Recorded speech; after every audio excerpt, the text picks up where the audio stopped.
প্রিয় শিক্ষার্থী, তোমরা যারা ইন্টারমিডিয়েট পরীক্ষার্থী 2027, 28 ও 29 এবং 30 সালে পরীক্ষার্থী রয়েছে, তোমাদের জন্য স্প্রিং বলের উপর আমার যে দুটি লেকচার ছিল, সেই লেকচারের আলোকে আজকে সর্বশেষ অ্যাডভান্স লেভেলের যে বেসিক থাকবে আমাদের এই লেকচারের মধ্যে।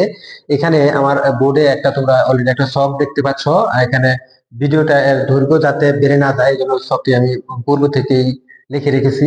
এখান থেকে আমরা দেখবো যে একটি স্প্রিং কত ভাবে কাজ করতে পারে, কখন ধনাত্মক কাজ হয়, কখন ঋণাত্মক কাজ হয়। এই ধনাত্মক কাজ এবং ঋণাত্মক কাজ এটি কিন্তু তোমরা অনেকেই একদম গোলমাল করে ফেলো, অর্থাৎ বুঝতে অসুবিধা হয়। আমরা দেখবো স্প্রিং বল দ্বারা কাজ, অর্থাৎ আমরা স্প্রিং বল দ্বারা যে কাজের যে সূত্রটি রয়েছে, স্প্রিং বল দ্বারা কাজ হচ্ছে। স্প্রিং এর যে প্রত্যয়নী বল রয়েছে, সেই প্রত্যয়নী বলের জন্য সেই কাজটি করে, এটি আমি শুরু করে এখানে একটি প্রমাণ লিখে রেখেছি। তোমরা অলরেডি জানো যে আমার গত লেকচার থেকে তোমরা এটা পেয়েছিলে যে ডব্লিউ এস সমান, অর্থাৎ স্প্রিং এর যে কৃতকাজ সমান স্প্রিং এর প্রত্যয়ন বল ইনটু তার সরণ, অর্থাৎ এফ ডিএক্স। এক্ষেত্রে এই এফ এস এর মান হচ্ছে মাইনাস কে এক্স, অর্থাৎ প্রত্যয়ন বল হচ্ছে মাইনাস কে এক্স ডিএক্স। এটাকে সমকলন যদি করি, তাহলে আদি অবস্থান এটা, শেষ অবস্থান এটা, সমকলন করলে তোমরা জানো যে এটা সমীকরণ এরকম পাবো। এখন যেহেতু এই সমীকরণের মধ্যে যেহেতু একটা মাইনাস চলে এসেছে, অর্থাৎ এই যে এখানে মাইনাসটা ছিল, মাইনাসটা চলে এসেছে, এই মাইনাস দিয়ে যদি গুণ করে দেই, তাহলে কিন্তু আমাদের এই মাইনাস দিয়ে গুণ করার জন্য এই মাইনাস এক্স আইটা কিন্তু শুরুতে চলে আসবে, অর্থাৎ মাইনাস এক্স আই ধনাত্মক হবে এবং এই এক্স আই কিন্তু ঋণাত্মক হবে, কারণ মাইনাস দ্বারা গুণ করার জন্য ঋণাত্মক হলে এটা ওই পাশে চলে গেল। তখন কিন্তু সমীকরণটি আমরা এরকম পেলাম। অর্থাৎ স্প্রিং বলের জন্য যে কৃতকাজটি আমরা পেয়েছি, সেটি পেয়েছি আমরা ডব্লিউ এস সমান half K x I square minus x F square. X I হচ্ছে আদি অবস্থান বা ইনিশিয়াল অবস্থান। আমরা যদি দেখি যে এই স্প্রিংটি আদি অবস্থান হচ্ছে এক্স আই এবং এই এক্স এর মান কিন্তু এখানে 0। এখন স্প্রিংটিকে যদি আমরা এক্স পরিমাণ প্রসারিত করি, অর্থাৎ এখান থেকে যদি এই পর্যন্ত যদি এক্স পরিমাণ যদি প্রসারিত করি, তখন হচ্ছে এক্স আই 0 এবং এক্স এফ কিন্তু এক্স এক্স।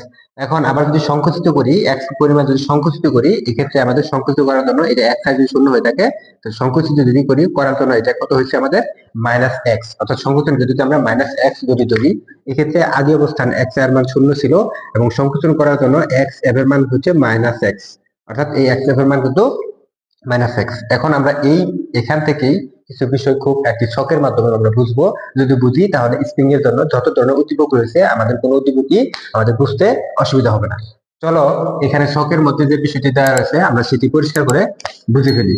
1 নম্বরে বলা হচ্ছে আদি অবস্থা শেষ অবস্থা, অর্থাৎ একটি স্প্রিং এর আদি অবস্থা আর শেষ অবস্থা এবং এক্স আই এবং এক্স এফ যদি হয়, তখন কাজের মানটা কত হবে।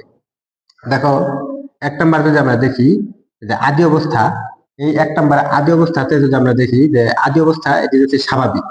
এই স্বাভাবিক থেকে স্প্রিংকে সংকোচন করলাম, অর্থাৎ আমরা একটি স্প্রিংকে স্বাভাবিক থেকে যদি সংকোচন করি, একটা স্প্রিংকে স্বাভাবিক রয়েছে, অর্থাৎ এই এক্স এর মান কিন্তু যদি স্বাভাবিক থাকে তখন কিন্তু এটার মান কিন্তু 0, অর্থাৎ এক্স যদি স্বাভাবিক থাকে তখন এক্স এর মান কিন্তু 0। যদি সংকুচিত করি তখন এক্স এর মান কিন্তু, এই যে সংকুচিত করছি, এক্স এর মান কিন্তু হচ্ছে মাইনাস এক্স। তাহলে এই স্বাভাবিক থেকে সংকোচন করলে এক্স এর মান হচ্ছে 0 এবং সংকুচিত করার জন্য এই এক্স এফ এর মান হচ্ছে মাইনাস এক্স, অর্থাৎ মাইনাস এক্স মিটার সংকুচিত করেছি, এই যে মাইনাস এক্স। তখন এই সূত্রের মধ্যে যদি আমরা বসাই, তখন কিন্তু আমরা যে কাজটি পাবো সেটি পাবো আমরা ঋণাত্মক কাজ পাবো। আসলে এখানে ঘটনা হচ্ছে যে আমরা এই স্প্রিংটিকে যে সংকুচিত করলাম, যে এই স্প্রিংটি কি নিজে নিজে সংকুচিত হয়েছে নাকি স্প্রিংটি সংকুচিত করলাম। এক্ষেত্রে নিশ্চয়ই তোমরা বুঝতে পারছো যে স্প্রিংটি নিজে নিজে সংকুচিত হয়নি, আমরা স্প্রিংকে চাপ দিয়ে সংকুচিত করেছি। যেহেতু নিজে নিজে তার হওয়ার কোনো পসিবিলিটি নাই, কারণ একটি স্প্রিংকে যদি আমরা স্বাভাবিক রেখে দেই তাহলে কিন্তু সে একা একাই সংকুচিত হবে না বা একা একাই প্রসারিত হবে না। এই জন্য যেহেতু তার উপর বল প্রয়োগ করে আমরা এটাকে কি করেছি, যে সংকুচিত করেছি, এই জন্য এই ক্ষেত্রে আমাদের কৃতকাজের মান কিন্তু হচ্ছে আমাদের মাইনাস, অর্থাৎ আমরা যে কাজটি করেছি সেটির জন্য হচ্ছে কৃতকাজের মান কিন্তু ধনাত্মক। আমরা গত লেকচারে দেখেছিলাম আমরা নিজে যে কাজটি করলাম, সংকোচন ঘটাইলাম, আমাদের জন্য কৃতকাজের মান কিন্তু হচ্ছে ধনাত্মক, কিন্তু স্প্রিং এর জন্য হবে কি ঋণাত্মক। এই জন্য এই স্প্রিং এর যে কাজটি হয়েছে সেটি কিন্তু ঋণাত্মক কাজ হয়েছে। ঠিক একই ভাবে একটি স্বাভাবিক স্প্রিংকে যদি আমরা প্রসারণ ঘটাই, এটা স্বাভাবিক রয়েছে, যদি এটাকে প্রসারণ ঘটাই তাহলে আমরা যে মানটি যেটা পাবো, আমরা প্রসারণ ঘটাইলাম, আমাদের জন্য কাজটি হচ্ছে ধনাত্মক, আর স্প্রিং এর জন্য যে কাজটি হবে সেটি হচ্ছে ঋণাত্মক। কারণ যদি স্বাভাবিক থাকে তাহলে এক্স এর মান 0 এবং প্রসারণ ঘটেছে এক্স মিটার, এই যে এক্স মিটার প্রসারণ ঘটাইলাম, যে এক্স মিটার প্রসারণ যদি ঘটাই তখন এর মান কিন্তু হচ্ছে আমাদের কি ঋণাত্মক। অর্থাৎ আমরা স্প্রিং তো নিজে নিজে প্রসারিত হতে পারবে না, স্প্রিং নিজে নিজে প্রসারিত হতে পারবে না, আমরা তাকে প্রসারিত করলাম, এই জন্য আমাদের কাজ হচ্ছে ধনাত্মক, আর স্প্রিং এর কাজটা হচ্ছে কি ঋণাত্মক। এখন আমরা যদি এই স্প্রিং এর ক্ষেত্রে যদি আমরা দেখি যে এক্স আই এর মান, এক্ষেত্রে এই যে দ্বিতীয় নাম্বার স্বাভাবিক থাকলে এক্স আই এর মান 0 এবং এক্স এর মান যদি এক্স হয়, যদি প্রসারিত করি এক্স মিটার, তাহলে আমরা যদি এখানে যদি প্রসারিত করি তাহলে আমরা লিখতে পারবো হাফ কে, এই এক্স এর মান কিন্তু 0 আর এক্স এর মান আমরা প্রসারিত করছি এক্স মিটার, তাহলে এখানে কিন্তু একটি মাইনাস চলে এসেছে, তাহলে মাইনাস হাফ কে এক্স স্কোয়ার। আমরা দেখতে পাচ্ছি যে এখানে একটি মাইনাস চলে এসেছে।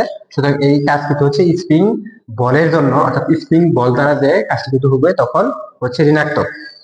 ঠিক একইভাবে আমরা যদি দেখি যে প্রসারণ এবং স্বাভাবিক, যদি আমরা স্প্রিংটি প্রসারণ অবস্থায় আছে, অর্থাৎ এই যে আদি অবস্থা আছে, প্রসারণ অবস্থায় রয়েছে, এটা স্বাভাবিক অবস্থায় আসবে।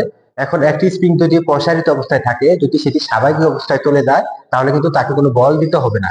এই জন্য যদি কোনো স্প্রিং নিজে নিজেই কাজ করে, কোনো বল দিতে যদি না হয়, সে কাজটি কিন্তু স্প্রিং এর জন্য হচ্ছে ধনাত্মক কাজ। এই জন্য এই স্প্রিং এর জন্য কিন্তু হচ্ছে ধনাত্মক কাজ। সে আদি অবস্থায় প্রসারিত ছিল, এক্স মিটার প্রসারিত ছিল, তারপর স্বাভাবিক অবস্থায় গেল, তার মানে এক্স এর মান কিন্তু 0, অর্থাৎ সে প্রসারিত ছিল, পরে সে স্বাভাবিক অবস্থায় আসলে তার অবস্থান কিন্তু 0 হয়ে গেছে। এই জন্য এই ক্ষেত্রে আমাদের হাফ কে এক্স স্কয়ার, অর্থাৎ স্প্রিং যদি নিজে নিজেই আগের অবস্থায় ফেরত যায় তখন ধনাত্মক কাজ হবে, এটা হচ্ছে ধনাত্মক কাজ। এখন যদি একটা স্প্রিং যদি সংকুচিত থাকে, অর্থাৎ আদিতে সংকুচিত অবস্থায় থাকে, পরে যদি স্বাভাবিক হয়, অর্থাৎ একটি স্প্রিং সংকুচিত অবস্থায় আছে, তারপরে সে ধীরে ধীরে স্বাভাবিক হলো, তাহলে কিন্তু একটি স্প্রিং যদি সংকুচিত থাকে, তাহলে কিন্তু সে নিজে নিজেই কিন্তু তার পুরো আকার আয়তন ফিরে পাবে। এই জন্য সে নিজে নিজেই কাজ করলো, এখানে বাইরে থেকে কোনো বল প্রযুক্ত করতে দেওয়া হয়নি। অর্থাৎ একটি স্প্রিং যদি নিজে নিজেই সংকোচন থেকে প্রসারিত হয়, তখন কিন্তু কিছু কাজের মান ধনাত্মক হবে। যদি আমরা দেখি যে সংকোচন থাকলে এই এক্স আই এর মান কিন্তু হচ্ছে মাইনাস এক্স, সেক্ষেত্রে কিন্তু আমরা কৃতকাজের মানটা ধনাত্মক পাবো। সেজন্য এই সংকোচন থেকে স্বাভাবিক হলে এটা আমরা পাবো কি, আমরা ধনাত্মক কাজ পাবো। এক কথায় সহজভাবে আমরা বুঝবো যে যদি সংকুচিত থাকে একা একা প্রসারিত হয় তাহলে ধনাত্মক কাজ, আর যদি প্রসারিত থাকে একা একা যদি স্প্রিং আগের অবস্থায় যায় তাহলে সেটি হচ্ছে ধনাত্মক কাজ, তাহলে এটি হচ্ছে ধনাত্মক কাজ।